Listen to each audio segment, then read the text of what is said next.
এটা তিরমিজি শরীফের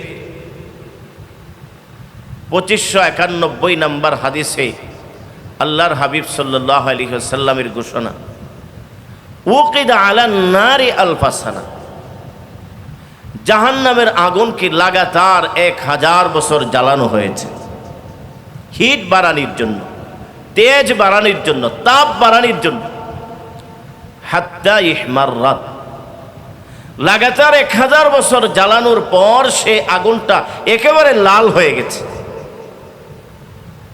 সুম্মা উকিদা আলাইহা আলফাসানা, এরপরে আবার 1000 বছর জ্বালানো হয়েছে। হাত্তা ইয়াযাত, তারপর জাহান্নামের আগুনটা একেবারে সাদা হয়ে গেছে। সুম্মা উকিদা আলাইহা আলফাসানা, তারপরে আরো 1000 বছর জ্বালানো হয়েছে।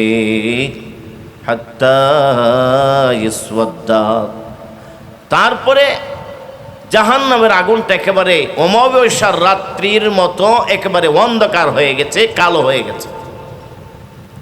একটু দয়া করে বলেন, জাহান্নামের আগুনকে কত হাজার বছর জ্বালানো হয়েছে?